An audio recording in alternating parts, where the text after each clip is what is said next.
मुरांबा मालिकेच्या आजच्या भागाचे अपडेट जाणून घेऊया आपल्या या व्हिडिओमध्ये. तर आता आपण इथे पाहणार आहोत की रमा ही ड्रायव्हर दादांना सांगते, दादा तुम्ही रिक्षा घेऊन घरी जा, मला किल्ली द्या, आज गाडी मी चालवणार. त्याबरोबर लगेचच ड्रायव्हर दादा रमाला गाडीची किल्ली देतात आणि स्वतः निघून जातात. रमा गाडीचा दरवाजा लॉक करतेच आणि तिकडनं जाणारच असते. इतक्यात त्या ठिकाणी अक्षय पोहोचतो. अक्षय गाडीचा दरवाजा उघडतो आणि म्हणत असतो, काय सुरू आहे तुझं? का उगाच चौगाच तू रमा ते स्वराबद्दल सगळ्यांच्या मनात विष कालवण्याचा प्रयत्न करतेस? का उगाच सगळ्यांना तिच्या विरोधात भडकवण्याचा प्रयत्न करतेस? काय सुरू आहे हे सगळं? का करतेस हे असं? का उगाच चौगाच आमच्या घरात विष कालवण्याचा प्रयत्न करतेस? त्यावेळी रमा खाली उतरते आणि म्हणते, एक मिनटं, मी काही विष वगैरे कालवण्याचा प्रयत्न केलेला नाही आहे. मी फक्त मला जे वाटलं ना ते सांगितलं, मला जे वाटलं मी ते बोलले, बस इतकंच. त्याबरोबर अक्षय म्हणतो, मग जर तुला जे वाटलं ते बोलायचंच होतं तर मग घरी जाऊन बोलायची तुला काय गरज होती? तुझ्या मनात जे काही होतं ते तू माझ्याजवळ बोलायचं होतंस ना, घरी जाऊन का बोललीस? त्यावेळी रमा म्हणते, मला वाटलं तुम्हाला वाईट वाटेल, तुम्हाला दुःख होईल, म्हणून मी तुम्हाला नाही सांगितलं, पण हे माझं चुकलंच. त्यावेळी अक्षय म्हणत असतो, रमा मला सगळ्यात जास्त दुःख कोणामुळे झालं आहे हे एकदा तू स्वतःच्या मनाला विचार आणि मग त्यानंतर बोललीस तर बरं होईल. त्यावेळी रमा म्हणत असते, हे बघा मी तुमचा विचार केला होता, पण हे जर तुम्हाला कळतच नसेल तर? त्यावर अक्षय म्हणत असतो, ते काहीही असो रमा, एक गोष्ट लक्षात ठेव, उगाचच्या उगाच तू आहे ना स्वराबद्दल कोणाच्याही मनात घरात विष कालवू नकोस. उगाचच्या उगाच आमच्या चांगल्या रिलेशनमध्ये खराबी करू नको. ती लंडनला राहिलेली मुलगी आहे, त्यामुळे मिठी मारणं, सहज एखाद्याबरोबर राहणं ही गोष्ट त्यांच्यासाठी खूप नॉर्मल आहे आणि ह्या सर्वामुळे आमच्या रिलेशनमध्ये काहीही प्रॉब्लेम नाही आहे. उगाचच्या उगाच तू आमचं रिलेशन खराब करू नको, कळलं ना? त्यावर रमा म्हणते, अच्छा म्हणजे मी तुमचं रिलेशन खराब करते असं वाटतंय तुम्हाला? त्यावर अक्षय म्हणतो, हेच प्रयत्न आहेत तुझे? त्यावर रमा म्हणते, मला काय गरज आहे हे सगळं करण्याची? त्यावर अक्षय म्हणतो, मग मला सांग, तू काल मला भेटायला का बोलावलं होतंस? तुझ्या मनातलं सांगण्यासाठीच ना? रमा म्हणते, हो, माझ्या मनातलं सांगण्यासाठी. अक्षय म्हणतो, मग बोल ना, सांग तुझ्या मनात नेमकं काय आहे ते. रमा म्हणते, माझ्या मनात हेच आहे की आपण आता निरोप घ्यायला हवा एकमेकांचा. आता आपण एकमेकांपासून वेगळं व्हायला हवं, ते सुद्धा चांगल्या पद्धतीने. हेच सांगण्यासाठी मी तुम्हाला तिकडे बोलावलं होतं, समजलं? त्यावेळी हे ऐकून अक्षय म्हणतो, काय? हेच सांगायला तू मला तिथे बोलावलं होतंस? त्यावर रमा म्हणते, हो, हेच सांगायला मी बोलावलं होतं. आता हे ऐकून अक्षयला खूपच मोठा धक्का बसतो. पण आता अक्षय हा रमाला काही बोलत नाही. तो म्हणतो, ठीक आहे, हेच बोलायचं होतं ना तुला? त्यावर रमा म्हणते, हो, अर्थात हेच बोलायचं. त्यानंतर मग आता रमा ही काहीच बोलत नसते. अक्षय हा सुद्धा काहीच बोलत नसतो. रमा म्हणत असते, मी जे काही केलं ना ते फक्त तुमच्यासाठीच केलं होतं. मला काही संशय वगैरे घ्यायचा नव्हता. मला वाटलं आणि म्हणून मी जाऊन घरी सांगितलं. पण ठीक आहे, तुम्ही म्हणता ना तेच बरोबर आहे. मला मुळात स्वराच्या आणि तुमच्या आयुष्यात, तुमच्या भविष्यात ढवळाढवळ करण्याची गरज नाही आहे. आजच्यानंतर मी स्वरापासून लांब राहीन, मग तर झालं. त्यावर अक्षय ठीक आहे एवढं बोलतो आणि तिकडनं निघतो. तर रमासुद्धा आता तिकडनं निघालेली असते. त्यानंतर मग आता इकडे रमा म्हणत असते, अक्षय तुम्ही काहीही बोला, पण काहीही झालं तरी नक्की हे काय गुपित आहे आणि स्वराचं नक्की काय सुरू आहे हे शोधून काढल्याशिवाय मी गप्प बसणार नाही. मला खात्री आहे तुम्ही तिला काहीच बोलणार नाही, कारण तुमच्याकडे पुरावे नाही आहेत आणि पुराव्यांअभावी तुम्हाला गप्प बसावं लागेल. पण मी तिच्या विरोधात पुरावेसुद्धा गोळा करणार. तर इकडे शशिकांत मुकादम हे अक्षयला बघतात आणि म्हणतात, अरे अक्षय, कुठे फिरतोयस तू? तुला माहिती आहे का इकडे काय सुरू आहे? अक्षय म्हणत असतो, बाबा मला काहीच बोलायचं नाही आहे, जाऊ द्या. त्याबरोबर शशिकांत मुकादम अक्षयला म्हणतात, अरे पण झालं आहे काय ते सांग तरी. मग अक्षय सांगायला लागतो, बाबा काल रमाने मला का बोलावलं होतं तुम्हाला माहिती आहे? शशिकांत मुकादम म्हणतात, नाही, का? त्यावेळी मग अक्षय हा शशिकांत मुकादमांना सांगत असतो, रमाने मला कायमचा निरोप घेण्यासाठी बोलावलं होतं. आता हे ऐकून मग मात्र शशिकांत मुकादमसुद्धा अक्षयला म्हणतात, बापरे अक्षय रे, काय सांगतोयस? त्यावर अक्षय म्हणतो, तेच तर बाबा, मला ना आता कळतच नाही आहे, म्हणजे नेमकं काय सुरू आहे? आमच्याच प्रेमात एवढ्या अडचणी का? कशासाठी हे एवढं सगळं? त्यावर शशिकांत मुकादम अक्षयला धीर देतात. ते अक्षयला सांगतात, अरे अक्षय, असं नको हारून जाऊस, असं खचून नको जाऊस. त्यावर अक्षय म्हणतो, अहो बाबा काय बोलताय हे? आता तर मला असं वाटतं आहे की ह्या नाटकामुळे मी आणि रमा एकत्र येण्याऐवजी एकमेकांपासून वेगळे होतोय, एकमेकांपासून दूर होतोय. मला तर ना काही कळतच नाही आहे. म्हणजे आम्हालाच एवढ्या अडचणी का? आमच्याच नात्यात एवढे कॉम्प्लिकेशन्स का? का एवढ्या आमच्या नात्यात प्रॉब्लेम? मला ना समजत नाही आता की नेमका प्रॉब्लेम काय आहे. त्याबरोबर शशिकांत मुकादम अक्षयला सांगतात, अरे अक्षय, असं नसतं, धीर धर. अक्षय म्हणतो, अहो बाबा अजून किती? बघताय ना तुम्ही काय काय आणि कसं कसं सुरू आहे ते. त्यावर शशिकांत मुकादम अक्षयला मग सांगतात, अरे अक्षय, तुमचं प्रेम आहे ना ते खरं आहे, म्हणून देवालासुद्धा तुमच्या प्रेमाची परीक्षा घ्यायची. बघ ना, आधी आली ती रेवा, त्याच्यानंतर आम्हीच घरातलेच तुमच्या विरोधात उभे राहिलो. नंतर ते झालं तर आली ती खोटी रमा, आणि ती खोटी रमा गेली आणि आता बघ, हा ना तुमच्या प्रेमाच्या संकटाचा शेवटचा टप्पा आहे. आता हे सगळं पार पडून गेल्याच्या नंतर मग असं काहीही घडणार नाही आहे. कळलं का तुला? त्यावर अक्षय म्हणतो, हो ना, तेच तर बाबा, शेवटचा टप्पा आहे, म्हणून मलासुद्धा हारायचं नाहीच आहे. त्यावेळी मग शशिकांत मुकादम म्हणतात, हा आला माझा वाघ परत, शाब्बास. त्याबरोबर मग शशिकांत मुकादम म्हणतात, बरं चल आता जाऊया आणि त्या स्वराला शोधूया. बघितलं पाहिजे पहिलं ती नेमकी गेली आहे कुठे. तिचा अजून काही पत्त्या नाही आहे. जर रमाने तिला गाठलं ना तर खूप मोठा प्रॉब्लेम होईल अक्षय. चल चल. त्या मग लगेचच आता ते दोघंही बाप बेटे स्वराला शोधण्यासाठी तिकडनं निघालेले असतात. तर आता अक्षय हा म्हणत असतो की बाबा, पण त्या स्वराचा कोणी बॉयफ्रेंड आहे हे तुम्हाला माहिती होतं का? त्यावर शशिकांत मुकादम म्हणतात, नाही ना, आणि उत्तर द्यायला ही स्वरा ही फोनसुद्धा उचलत नाही आहे. मग काही कळतच नाही आहे नेमकी कुठे गेली आहे, कुठे आहे काय. जर आपल्याला आधी आयडिया असती ना तर आपण आधीच तिला सांगितलं असतं ना की बाई, रमाच्या नजरेस पडू नको, जरा अलर्ट राहा म्हणून. पण बघ ना, आपल्याला काही माहीतच नव्हतं त्याबद्दल. त्याबरोबर इकडे आता स्वरा ही तिच्या बॉयफ्रेंडला सांगत असते, बरं चल आता तू जा, नाही म्हणजे तुला इथे कोणी बघितलं तर उगाच प्रॉब्लेम व्हायला नको ना, म्हणून. पण काळजी करू नको, लवकरच हे सगळं संपेल आणि पुन्हा सगळं व्यवस्थित होईल. त्यावर तिचा बॉयफ्रेंड होकारार्थी मान डोलावतो आणि म्हणतो, चल. आणि मग ती त्याला किस करते, हक करते आणि तो तिकडनं निघून जातो. आता त्याबरोबर स्वरासुद्धा तिकडनं निघतच असते. इतक्यात रमा त्या ठिकाणी येते आणि रमा स्वराला म्हणते, हाय स्वरा. त्याबरोबर स्वरा आता घाबरते. त्यावर रमा म्हणते, बोल. त्यावर स्वरा म्हणते, हाय रमा, बाय द वे तू ह्या साईडला कशी काय? तू इकडे काय करतेस? तशी लगेचच रमा म्हणते, घाबरू नको, गेला तो. त्याबरोबर आता मग मात्र स्वरा खरोखर घाबरते, कारण आता तिला भीती वाटतच असते. तिला वाटत असतं की आता रमाला सगळं खरं सांगावं लागणार. तर रमा म्हणते, काय विचारते मी स्वरा? कोण होता गं तो मुलगा? नाही म्हणजे काय करत काय होता तुझ्याबरोबर इथे? त्याबरोबर स्वरा आता घाबरते. स्वरा विचार करते, काय करू आता? आता रमाला काय उत्तर देऊ? जोवर मी तिला काहीतरी उत्तर देत नाही तोवर ती मला प्रश्न विचारत राहणार, तोवर ती मला बोलतच राहणार. त्याबरोबर रमा म्हणते, स्वरा, तुझ्याशी बोलते मी. का करतेस असं? का फसवतेस अक्षयना? कोण होता तो मुलगा? काय चाललं आहे हे सगळं, आणि का आली आहेस अक्षयच्या आयुष्यात? बोल स्वरा, उत्तरं दे माझ्या प्रश्नांची. त्याबरोबर मग स्वरा विचार करते, आता रमाला सगळं खरं सांगावं लागणार, कारण आता दुसरा पर्यायच नाही आहे ना माझ्याकडे. आता मला रमाजवळ खरं बोलण्याशिवाय ऑप्शन दिसत नाही आहे. सॉरी, पण आता मला खरं बोलावं लागेल. तर दुसऱ्या बाजूला आता घरामध्ये इकडे शशिकांत मुकादम हे टेन्शनमध्ये बसलेले असतात. ते म्हणत असतात की काही कळतच नाही आहे. स्वराला सकाळपासून कॉन्टॅक्ट करण्याचा प्रयत्न करतोय, पण तिचा काहीही कॉन्टॅक्ट होत नाही आहे. कुठे गेली आहे, काय करते आहे, काहीच माहीत नाही आहे. आईआज्जीसुद्धा तिकडे येतात आणि आईआज्जी आता म्हणतात, मला तर बाबा आता त्या स्वराची ना काळजी वाटू लागली आहे. म्हणजे कुठे आहे, काय, आणि जर तिला रमा सापडली रस्त्यात तर अजूनच वाट लागणार. मला तर टेन्शन आलं आहे बाबा आता. रमा जर स्वराला भेटली तर काय होईल या गोष्टीचं सुद्धा. त्याबरोबर अक्षय म्हणतो, काळजी करू नका, रमा स्वराला भेटणार नाही याची मी काळजी घेतली. नाही म्हणजे मी रमाला मघाशी भेटलो आणि तिला सांगितलं की तू स्वराला भेटू नकोस, आमच्या नात्यात येऊ नकोस, आमच्यात विष घालवू नकोस वगैरे वगैरे.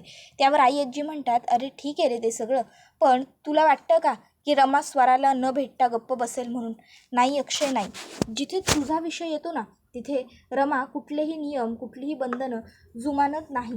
तिने जर ठरवलं आहे तर तिने ठरवलं आहे. ती जर स्वराला भेटणार असं ती म्हणाली आहे ना, तर ती स्वराला भेटणारच. माहीत नाही आहे तुला रमा कशी आहे आपली. त्याबरोबर मग शशिकांत मुकादम म्हणतात, मला तर काही कळतच नाही आहे. असं वाटतंय की आता काय घडेल आणि काय नाही, पुढच्या क्षणी कसं होईल सगळं व्यवस्थित. त्याबरोबर मग अक्षय म्हणतो, अहो बाबा, मलासुद्धा तेच टेन्शन आले.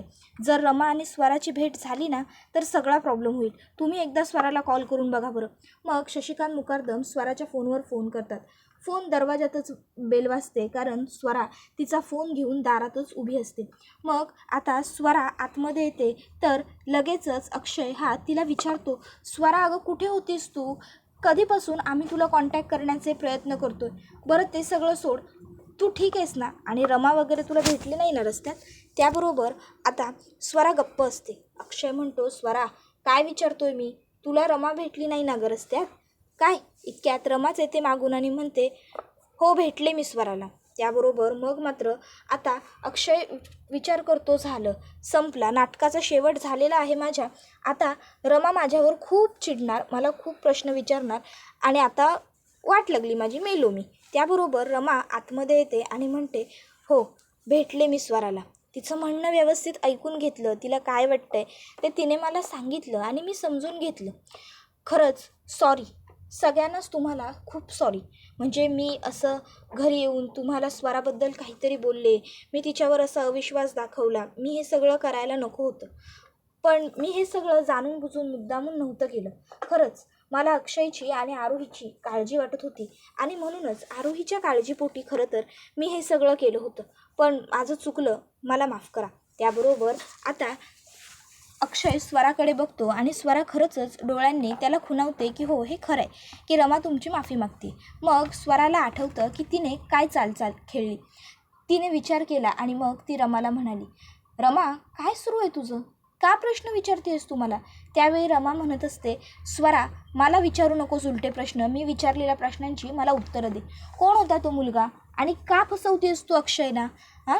त्यावर ती म्हणत असते, तुला माहिती आहे का तो मुलगा कोण होता? आमचं नातं काय? तू कसं आम्हाला जज करू शकतेस रमा? त्यावेळी रमा म्हणाली, तू त्या मुलाच्या बाईकवर त्याच्या मागे बसून फिरतेस स्वरा. मग यामध्ये अजून काय वेगळं तू मला एक्सप्लेन करणार आहेस? सांग ना. अजून काही उत्तर आहे का तुझ्याकडे? अख्ख्या पाचगणीत फिरली आहेस तू त्याच्याबरोबर आता. त्यावेळी मग स्वरा म्हणत असते, रमा प्लीज, प्लीजच एक मिनटं, काय सुरू आहे तुझं फिरले फिरले म्हणून? हो मित्र आहे तो माझा आणि मी फिरले त्याच्याबरोबर, समजलं? आणि पहिली गोष्ट, तू कोण आहेस गं मला विचारणारी? सांग ना. हे सगळे प्रश्न जर मला अक्षयने विचारले असते ना तर अर्थात मी अक्षयला सगळ्या प्रश्नांची उत्तरं दिली असती. पण मी अक्षयच्या एक्स वाईफला का उत्तरं देऊ? मी काय करते, कोणाबरोबर फिरते, कोणाशी बोलते, कोणाशी नाही, संबंध काय गं रमा तुझा खरं बघायला गेलं तर? आणि माझं आणि अक्षयचं रिलेशनशिप आहे ना, आमचं रिलेशन मोकळं आहे. आमच्यात हे असं रुसवे फुगवे हे असं काहीही नाही आहे, समजलं ना? आणि विचारशील मी अक्षयच्या आयुष्यात का आली आहे, तर मी अक्षयच्या आयुष्यात त्याला तुझ्याकडून जे प्रेम हवं होतं ना, तुझ्याकडे तो ज्या प्रेमाची भीक मागत होता ना, ते प्रेम देण्यासाठी आली आहे, समजलं? आणि आता प्लीजच बास. रमा अगं काय चाललं आहे? काय बोलतीयस तू हे सगळं? हां, उगाचच्या उगाच येऊन प्रश्न विचारायचे म्हणून विचारू नकोस, कळलं ना? मी फक्त माझ्या मित्राला भेटले होते, समजलं? आणि मी राहिलेली आहे लंडनमध्ये. लंडनमध्ये ग्रीटिंग करण्याची हीच पद्धत आहे. कोणीही कोणाला असं सहज हक करतं, कोणीही बरोबर असं सहज बोलतं फिरतं म्हणून लगेच हे असंच असेल, हे तसंच असेल, अशी मेंटॅलिटी लोकांची तिकडे नाही आहे, समजलं? आणि महत्त्वाचं म्हणजे अक्षयला जर काही प्रॉब्लेम नाही आहे, घरच्यांना जर काही प्रॉब्लेम नाही आहे, तर तुला काय? त्यावेळी मग मात्र रमाला तिची चूक रिअलाईज झाली आणि रमा म्हणत होती की सॉरी स्वरा, मी निघते आणि खरंच माझं चुकलं, मला माफ कर. तर स्वरा म्हणाली, नाही एक मिनटं, माफ कर म्हणजे तू हे सगळं घरी जाऊन सांगितलं असणार याची मला खात्री आहे, बरोबर ना? त्यावेळी रमा म्हणाली, हो. त्यावर मग स्वरा म्हणाली, जेव्हा अक्षयने तुझ्यावरती विश्वासच ठेवला नाही ना, तेव्हा तू इकडे माझा पाठलाग करत मला विचारायला आलीस, बरोबर ना? पण रमा अगं आमचं नातं एवढं कमकुवत नाही आहे की जे तू सांगशील काहीतरी अक्षयला आणि त्याच्यामध्ये प्रॉब्लेम होईल. त्यामुळे आता जर तू अक्षयकडे जाऊन माझं नाव सांगितलेलं आहेस, जर तू आमच्या प्रेमाचा अपमान केलेला आहेस ना, तर माफीसुद्धा तू मागायला हवी, समजलं ना? त्यावेळी मग रमाकडे पर्याय उरला नव्हता आणि रमा मुकादम फॅमिलीची माफी मागण्यासाठी आता मुकादमांच्या घरी आलेली होती आणि मग तिथे येऊन रमाने माफी मागितली. आता हे सगळं जे काही घडलेलं असतं हे स्वराला आठवत असतं. स्वरा त्यावेळी रमाला हेही म्हणालेली असते की अक्षय तुझ्याकडे जे मागत होता, तुझ्याकडे ज्या प्रेमाची भीक मागत होता ना, ते प्रेम ते सगळं त्याला मी देण्यासाठी इकडे आलेली आहे. अक्षय म्हणतो, बाप रे स्वरा, तू रमाला माफी मागायला सांगितलीस? त्यावर रमा म्हणते, हो अर्थात. त्याबरोबर आता इकडे घरातल्या सगळ्यांना खरं तर शॉकच बसलेला असतो. म्हणजे चक्क रमाने माफी मागितली.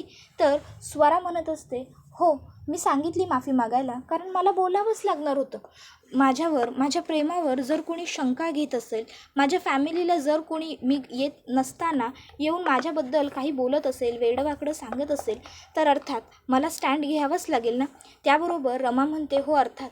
आणि तू जे वागलीस ना ते बरोबर आहे. कदाचित जर मी तुझ्या जागी असते तर मी सुद्धा अशीच वागली असते ना. पुन्हा एकदा तुम्हा सगळ्यांना सॉरी. पण मी खरं सांगते, माझ्या मनात कुठलीही चुकीची भावना किंवा चुकीचा विचार नव्हता. मला फक्त अक्षयची आणि आरोहीची काळजी वाटत होती ना, म्हणून मी हे सगळं केलं बास. त्या व्यतिरिक्त दुसरं काहीही नाही आहे. त्याबरोबर मग आता लगेचच रमा ही तिकडनं निघून जाते. रमा तिकडनं गेल्यावर आय्यजी म्हणतात, बाप रे, चक्क स्वराने रमाला माफी मागायला लावली. इकडे रमा निघून गेलेली असते, पण रमाच्या डोळ्यात जाताना अश्रू असतात. ही गोष्ट अक्षयने नोटीस केलेली असते. त्यामुळे अक्षयला वाईट वाटत असतं. पण आता बाकी घरातल्या सगळ्यांना मात्र बरं वाटत असतं की नशीब, थँक गॉड, वेळेवरती स्वराने सगळं काही सावरून घेतलं. आता मग शशिकांत मुकादम हे म्हणत असतात की अगं स्वरा, काय सांगू तुला, मला केवढं टेन्शन आलं होतं. मला वाटत होतं की आता काय होईल आणि काय नाही. त्याबरोबर स्वरा म्हणत असते, अहो काका, मी काय सांगू तुम्हाला, मला माहिती आहे ना किती टेन्शन आलं असेल ते तुम्हाला. अहो कारण जेव्हा रमा मला भेटली की नाही तेव्हा मलासुद्धा असंच टेन्शन आलं होतं. मग ते विचारतात, खरोखर कोणी तुझा बॉयफ्रेंड आहे का गं?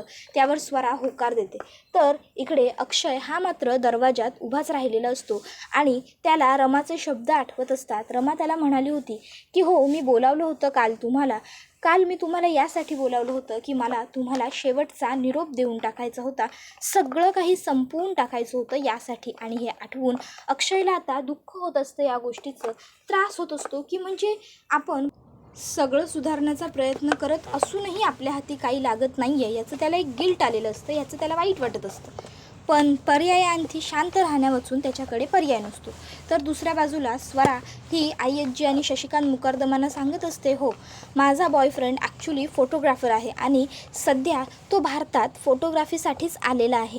म्हणून खरं तर मी सुद्धा लंडनवरनं भारतात आलेली आहे. त्यानंतर मग अक्षय दुःखी असताना स्वरा त्याच्याकडे येते आणि स्वरा अक्षयला सांगते की हे बघ, असं रडत बसू नकोस, असा दुःखी होऊ नकोस. रमाने तुझ्याकडे परत यायला पाहिजे, सगळी बंधनं तोडून टाकायला पाहिजे. असं काहीतरी कर, असं एखादं मुमेंट तयार कर ना की जे म्हणजे तिला पूर्वीच्या गोष्टी एकदम आठवून देईल आणि सगळं एकदम छान होऊन जाईल. अक्षय कळतंय का? मग अक्षय रमाला म्हणतो, रमा आपण निरोप घ्यायचं तू म्हणालीस ते बरोबर आहे, पण मला काय वाटतं आपण निरोप आहे ना पुन्हा पूर्वीच्या स्टाईलने घेऊया, नाही म्हणजे पुन्हा जुन्या गोष्टींची एकदा उजळणी करूया. सर्व भूतकाळ विसरायला होईल म्हणजे आपल्याला. हां, आता सगळे क्षण तर एकदम जगता नाही येणार, पण कमीत कमी जे खास क्षण आहेत ना आपल्या आयुष्यातले ते तरी जगूया, प्रयत्न करूया पुन्हा छान जगून निरोप घेण्याचा. काय बोलतेस? मग रमाच्या डोळ्यात अश्रू येतात. रमा अक्षयला काही उत्तर देत नाही. त्यानंतर आता रमा रडत बसलेली असते. इतक्यात तिकडे अण्णासाहेब येतात आणि अण्णासाहेब रमाला काय झालं रमा असं विचारतात. तर रमा ही अण्णासाहेबांना सांगत असते, अण्णा अक्षयपासून दूर जाण्यापेक्षा ना अक्षयच्या जुन्या सगळ्या आठवणी पुसून टाकण्याची भीती मला जास्त वाटते. नाही माहीत तुम्हाला मला काय होतं आहे ते. त्याबरोबर अण्णा तिला धीर देत असतात आणि हा व्हिडिओ इथेच संपतो. व्हिडिओ आवडला असेल तर व्हिडिओला लाईक करा, चॅनलवर नवीन असाल तर चॅनलला सबस्क्राईब करा आणि बेल आयकॉन आठवणीने प्रेस करा, जेणेकरून तुम्हाला पुढच्या प्रत्येक व्हिडिओचं नोटिफिकेशन मिळत जाईल आणि सर्व व्हिडिओंचा आनंद हा अगदी उत्तम पद्धतीने घेता येईल. चला तर मग प्रेक्षकांना आजच्या पुरतं इथेच थांबूया. पुढचा व्हिडिओ येईपर्यंत ह्या व्हिडिओचा छान पद्धतीने आनंद घेत राहा. टाटा, बाय बाय, धन्यवाद, take care all of you.